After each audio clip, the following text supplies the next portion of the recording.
Big buck bedding.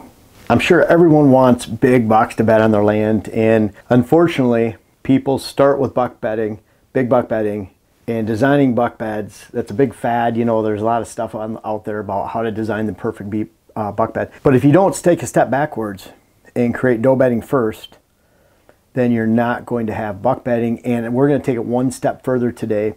You know, my original concept of layering does, bucks, bedding next to food, that's an original concept. And here's another one where you can even take that to the next step if you have the conditions to do so. And I'm going to talk about how you can fit a lot more bucks on your land if you're bedding does in a linear fashion. And this is very important for you if you have these conditions on your land that you can set up. We're going to take doesn't matter if that's a 40-acre parcel, whatever it is. And I want to show you right now. Let's say you have a giant food plot right here. And you don't have great cover down here. You don't have great cover here. Maybe you even have a house here or your cabin or whatever. It's located in the corner. That's kind of cool. You can maximize the amount of depth you have on your land and space. So you have this big area of food right here on that.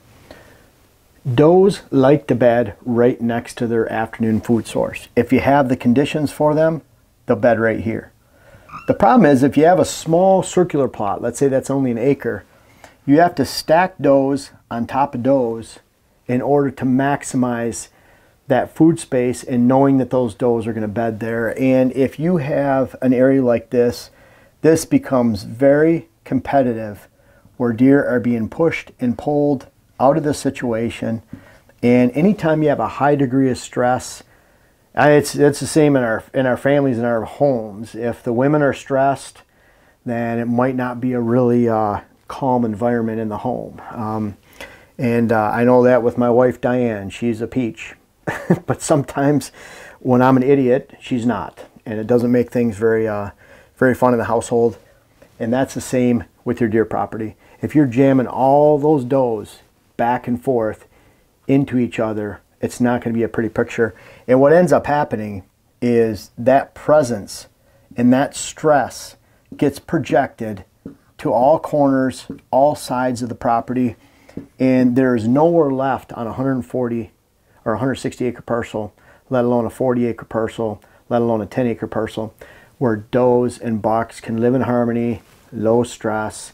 And that's a bad situation for not only really making enough room for big bucks on your land and to have actual true buck bedding, but it's not a good situation to collect yearling bucks when they're dispersing, to hold them on your land, to actually build a buck herd even from bucks that are dispersing in the area. It's just you're fighting a losing uphill battle. But there's an answer to this. There's a way that this works much better on your land, in anyone's land. So I'm gonna get rid of this, and this is another original concept of mine. It's linear doe bedding.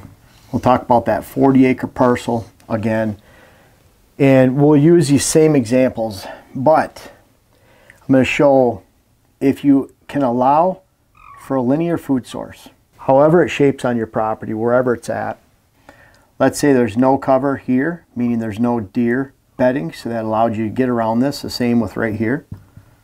You just don't have deer bedding right against your neighbors, right against your border, and that allows you to access around the property and go right around the property.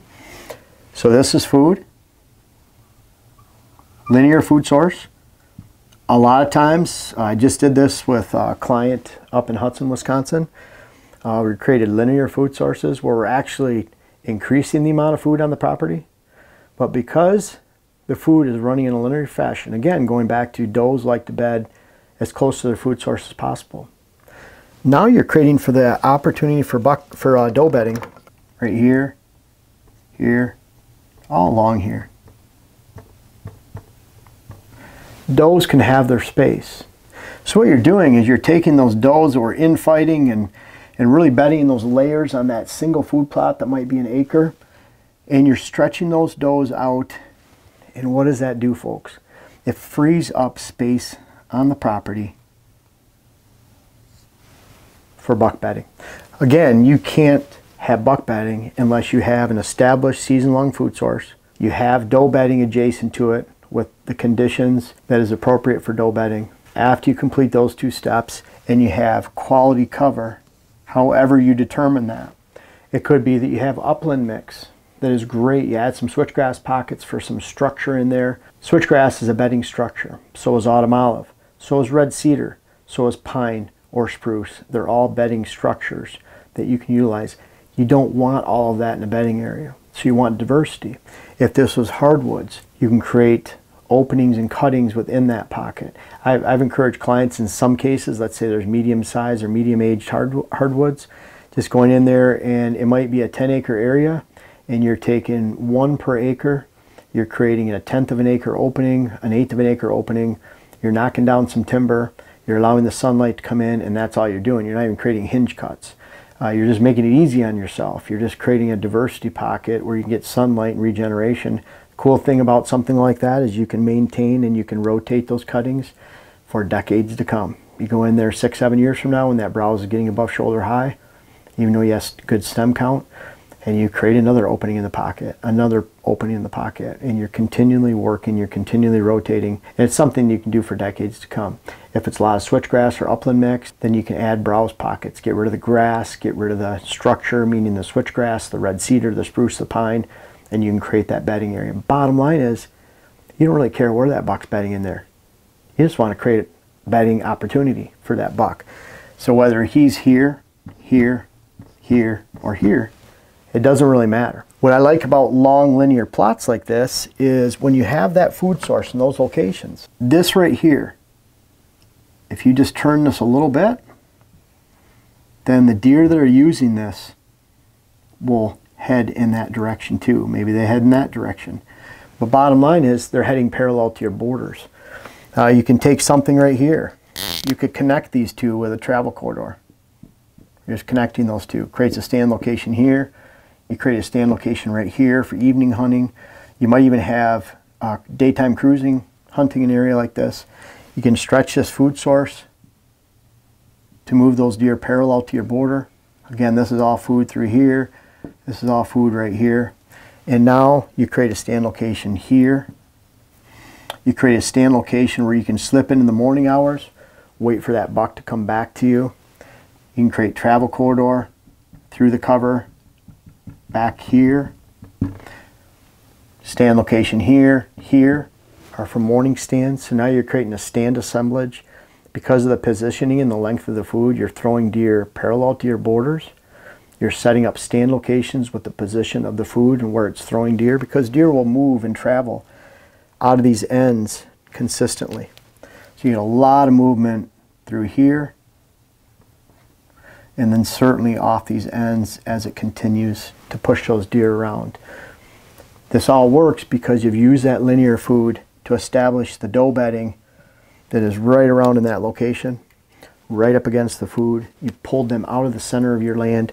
You've created a low stress environment where those does can enter the food plot, and especially if you have a little wave in there, if you have some elevation change where they're hidden from each other, then you'll find a consistent movement by does into those food plots, into those locations, so that they have their little areas right here where they can feed, they're protected, and it's a really huge positive environment for dispersing yearling bucks too, where they're 1.5 years old, they have their first set of antlers, or maybe even buck fawns, and they're heading onto your property, and they're holding into those areas because they find a little place that's not dominated by female social pressure in a giant circle 1 acre food plot.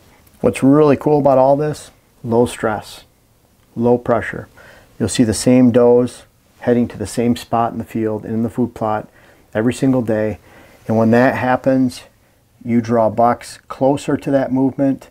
You have more bucks relate to this movement because you don't have a big jumbled up mess in here of doe pressure and does dominating and fighting each other, and subordinates and dominant does just messing this all up, because then you're placing bucks out here, over here. And a lot of times when you're throwing bucks off your parcel, they're being exposed to cars, to hunters that don't have the same goals as you do. And so you're lowering buck age structure in a situation like that, or the potential. Bucks in most areas only move 200 to 400 yards during the daylight all season long, with an exception of a week or 10 days during the rut. So you're just looking to maximize that distance of 200 to 300 yards, create that depth. Bedding does in a linear fashion, long food plots, has some great advantages, and I'll talk about one more advantage they have for you. Imagine if does are feeding, you have this long plot, however it's shaped, of food. Does are feeding out there. You have a pocket of does down here, you have a pocket of does here, maybe some up here. They each have their own space. Guess what happens when a mature buck comes out? These does move along the linear edge you've created, a food source. Either way, those does move in that linear fashion, young bucks move in that linear fashion. Guess what that mature buck does? You have your stand location right over here. He comes here. If he wants to go this direction, he'll follow that food source, even if it's along the edge. You're putting him right in front of your stand location. More deer move more deer on linear plots. I find that linear plots last longer because of that, because there's more travel for them to stretch out that same amount of acreage and to feed, and makes for great rut setups, for great hunting practices.